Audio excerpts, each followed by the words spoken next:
అరుణాచలం ఈ భూపై వెలిసిన మహిమాన్విత క్షేత్రం. శైవ క్షేత్రాలలోకెల్లా మహా అద్భుతమైనది. ఈ అరుణాచలంలో అడుగు పెట్టాలంటే ఆ మహాదేవుని అనుగ్రహం ఉండి తీరాలి. ఈ భూపై వెలిసిన మహాద్భుత శివలింగాలలో ఇది మొదటిది అని చెప్పుకోవచ్చు. పంచభూత లింగాలలో ఒకటైన అగ్నితత్వానికి సంబంధించిన మహిమాన్విత శివలింగం ఇది. ఈ ఆలయంలో ప్రధాన దేవతని అన్నామలయార్ అని కూడా పిలుస్తారు. అరుణాచల పర్వతాన్నే శివస్వరూపంగా భావిస్తారు. అగ్నితత్వానికి ప్రతీకగా ఉన్న అగ్నిలింగం రూపంలో ఇక్కడ ప్రతిష్ఠించారు. పార్వతీదేవిని ఉన్నములై అమ్మగా ఆరాధిస్తారు. ఆమెను ఇక్కడ యోని రూపంలో ప్రతిష్ఠించారు. ఆమె విగ్రహాన్ని అగ్నియోనిగా పిలుస్తారు. ఈ ఆలయంలో పాడల్ పెట్ర స్థలంలో ఒకటిగా వర్గీకరించబడింది. మధ్యయుగ తమిళ శైవ సాహిత్యంలో మహిమాన్వితమైనగా చెప్పబడిన 276 పవిత్ర శైవ ఆలయాలలో ఇది మొదటిది. 7వ శతాబ్దంలో నాయనార్లు రచించిన దేవారం, 9వ శతాబ్దంలో మాణిక్య వాచికర్ రచించిన తిరువెంబావై, అలాగే 14వ శతాబ్దంలో అరుణ గిరినాథర్ రచించిన తిరువుప్పుగల్ వంటి తమిళ భక్తి గ్రంథాలలో ఇది ఎంతో ప్రసిద్ధి పొందింది. ప్రస్తుతం మనకి కనిపిస్తున్న ఈ ఆలయం 9వ శతాబ్దంలో చోళ సామ్రాజ్య కాలంలో నిర్మించబడినట్లు తెలుస్తోంది. తర్వాత విస్తరణలు 13 నుండి 15 శతాబ్దాల మధ్య విజయనగర పాలన సామ్రాజ్యంలో జరిగాయి. ఆలయ సముదాయం 10 హెక్టార్ల విస్తీర్ణంలో ఉంది. భారతదేశంలో అతిపెద్ద ఆలయ సముదాయాలలో దీనిని ఒకటిగా చెప్తారు. ఈ ఆలయానికి 4 వైపులా భారీ గోపురాలు ఉన్నాయి. అందులో తూర్పు గోపురం అత్యంత ఎత్తైనది. ఇది 11 అంతస్తులతో 66 మీటర్లు అంటే 217 మీటర్ల ఎత్తులో ఉంటుంది. ఆలయంలో అనేక ఉపాలయాలు ఉన్నాయి. ఇది విజయనగర కాలంలో మరింత అభివృద్ధి చెందింది. ఆ కాలంలోనే ప్రసిద్ధమైన 1000 స్తంభాల మండపం వంటి అనేక పెద్ద మండపాలను నిర్మించారు. ఇప్పటికీ దీన్ని తమిళనాడు రాష్ట్ర ప్రభుత్వానికి చెందిన హిందూ మత ధార్మిక శాఖలు నిర్వహిస్తుంటాయి. ఈ ఆలయంలో ప్రతిరోజు 6 పూజా కర్మలు నిర్వహిస్తారు. ఉదయం 5:30 నుంచి రాత్రి 10 వరకు ఇక్కడ ఆలయ దర్శనం కొనసాగుతుంది. ఆలయంలో సంవత్సరానికి 12 ప్రధాన పండుగలను నిర్వహిస్తారు. కార్తీక మాసంలో తమిళ నెల వచ్చే కార్తీక పౌర్ణమి వేళ అరుణాచలం కొండ శిఖరంపై భారీ దీపశేఖ వెలిగిస్తారు. ఈ దీపం మైళ్ళ దూరం నుంచి కూడా కనిపిస్తుంది. శివుని జ్యోతిర్లింగ స్వరూపానికి దీన్ని ప్రతీకగా భావిస్తారు. ఆ సందర్భంలో లక్షలాది మంది భక్తులు దర్శించుకుంటారు. సాక్షాత్తు అరుణాచలం కొండే శివుడుగా భావిస్తారు. అందుకే ఇక్కడ గిరి ప్రదక్షిణానికి అంత ప్రాధాన్యం. ఇక అన్నమలై అంటే అన్న అంటే మహత్తరమైనది, శక్తివంతమైనది అని అర్థమైతే మలై అంటే కొండ అని అర్థం. అరుణాచలం అనే పదం సంస్కృతంలోని అరుణ అచల అనే పదం నుంచి ఉద్భవించినట్లు చెప్తారు. శివుడు అగ్నిస్తంభ రూపంలో కొండ నుండి ప్రకాశించే స్వరూపంగా ఇక్కడ ప్రతిష్ఠించబడ్డాడు. పురాణాల ప్రకారం మనకి శివపురాణంలో దీని గురించి కనిపిస్తుంది. సృష్టికర్త అయిన దేవుడు బ్రహ్మ, మహావిష్ణువు అధికారాల గురించి వాదనకు దిగుతారు. ఆ సందర్భంలోనే జ్యోతిర్లింగంలో అనంతమైన అగ్ని వెలుగు కాంతి స్తంభంగా పరమేశ్వరుడు అవతరించాడు. విష్ణు వరాహ రూపంలో స్తంభం అడుగు భాగాన వెతుకుతూ భూమి లోతుల్లోకి దిగాడు. బ్రహ్మ అయితే హంస రూపాన్ని ధరించి ఆ స్తంభ శిఖరాన్ని కనుగొనడానికి పైకి ఎగిరాడు. విష్ణువు తన ప్రయత్నంలో విఫలమై వచ్చి నిజాయితీగా ఫలితాన్ని తెలిపాడు. బ్రహ్మ మాత్రం పైకి వెళ్ళే క్రమంలో ఒక తలంపు చూశాడు. విచారణలో ఆ పువ్వు అనేక సంవత్సరాలుగా వెలుగు స్తంభం నుంచి కిందకు పడుతూ వస్తున్నదని తెలుసుకున్నాడు. అప్పుడు బ్రహ్మ ఆ పువ్వును విష్ణువుతో అబద్ధం చెప్పమని ఆదేశించి తాను స్తంభ శిఖరాన్ని చూశానని చెప్పించాలనుకున్నాడు. బ్రహ్మ చేసిన అసత్యం శివుడికి ఆగ్రహాన్ని కలిగించింది.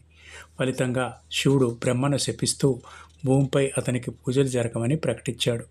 అలాగే విష్ణువు నిజాయితీగా మాట్లాడటం వల్ల శాశ్వతంగా పూజించబడతాడని చెబుతాడు. శివుడు తిరువన్నామలైలోని అరుణాచలం కొండపై అగ్ని రూపంలో అవతరించాడు.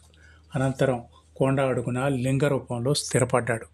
అలా శివుడు ఆ కాలంలోనే ఇక్కడ అరుణాచలంలో స్థిరపడ్డాడు. ఇక పార్వతి శివుని కళ్ళు మూసివేయగా సర్వభూమి చీకటిలో మునిగిపోయింది. శివుడు తన మూడవ కంటిని తెరిచి భూమికి వెలుగును ప్రసాదించాడు. అప్పుడు పార్వతీదేవి శివుని క్షమాపణ కోరింది. శివుడు ఆమెను తిరువన్నామలై వెళ్ళి గౌతమ మహర్షి ఆశ్రమంలో తపస్సు చేయమని ఆదేశించాడు. మహిషాసురుడు ఆమె తపస్సును భంగం చేయగా పార్వతి దుర్గాదేవి రూపం ధరించి ఆ అసురుడిని సంహరించింది. అందుకే కార్తీక పౌర్ణమి రోజున శివుడు ఆమెను మళ్ళీ స్వీకరించాడు. శివుడు జ్యోతిర్లింగ రూపంలో అవతరించిన సంఘటనను, పార్వతి మళ్ళీ స్వీకరించిన సందర్భాన్ని స్మరించుకొని కార్తీక దీపం పండుగను ఇక్కడ ఘనంగా నిర్వహిస్తారు. ముందు భాగంలో దేవాలయం కనిపిస్తూ అరుణాచలం కొండ క్రీస్తు శకం 7వ శతాబ్దానికి చెందిన శైవ గ్రంథమైన దేవారంలో మహాద్భుతంగా వర్ణించారు. చోళులు ఈ ఆలయాన్ని ఎంతో అభివృద్ధి చేశారు. అలాగే విజయనగర సామ్రాజ్యం కాలంలో కూడా ఎంతో బాగా అభివృద్ధి చెందాయి. మనకి దానికి సంబంధించిన శాసనాలు ఇప్పటికీ కనిపిస్తాయి. తూర్పు ప్రవేశ దూరంలో ఉన్న భారీ గోపురాన్ని శ్రీకృష్ణదేవరాయల పాలనలో ప్రారంభమైంది. సేవప్ప నాయకుడు కాలంలో పూర్తయింది. అలాగే ఎంతోమంది రాజులు దీనిని పూర్తి చేశారు. ఇక ఈ ఆలయానికి తెలుగు వాళ్ళతో విపరీతమైన అనుబంధం ఉంది. అరుణాచల ఆలయ గోపురాన్ని ప్రారంభించింది శ్రీకృష్ణదేవరాయలే అయినా దాన్ని పూర్తి చేసింది తంజావూరు తెలుగు పాలకుడు సేవప్ప నాయకుడు.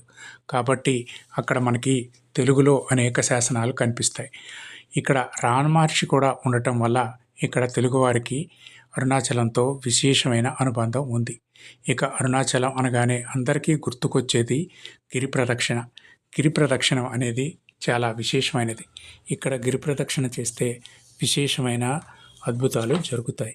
అరుణాచలంలో గిరి ప్రదక్షిణ చేసేటప్పుడు చెప్పులు లేకుండా చేయాలి. గిరి ప్రదక్షిణలో 8 లింగాలు ఉంటాయి. వాటిని తప్పనిసరిగా దర్శించుకోవాలి.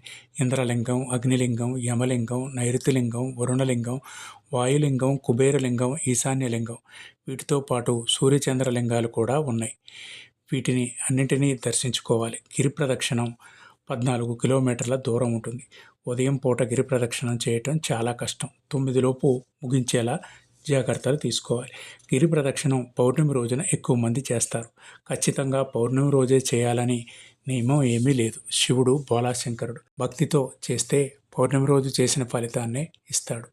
భక్తి ముఖ్యం తప్ప రోజు ముఖ్యం కాదు. అరుణగిరి ప్రదక్షిణం మొదలుపెట్టాక ఎలాంటి కోరికలు కోరకూడదు.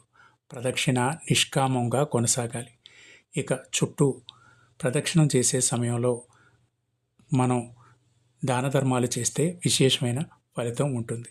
గిరి ప్రదక్షిణం అనేది ఇక్కడ విశిష్టమైనది. ఇది ఎంతో విశిష్టమైన ఆలయం. ఎందుకంటే సాక్షాత్ బ్రహ్మదేవుడే ఈ ఆలయాన్నిలో శివలింగాన్ని ప్రతిష్ఠించాడు. ఈ ఆలయంలో మనకి గణపతి కనిపిస్తాడు. ఈ విశేషమైన గణపతిని పూజించిన వారికి ఎంతో అద్భుతాలు జరుగుతాయి. అలాగే అమ్మవారి విగ్రహం కూడా మహా అద్భుతంగా కనిపిస్తుంది. అలాగే ఆలయం లోపల రహస్యంగా ఓ పాతాళ శివలింగం ఉంటుంది. దాన్ని కూడా దర్శించుకునే అవకాశం ఉంటుంది. ఆ శివలింగాన్ని దర్శించడం కూడా విశేషమైన ఫలితాలు వస్తాయి. అరుణాచలంలో అడుగుపెట్టడమే మహా అద్భుతమైన విషయం.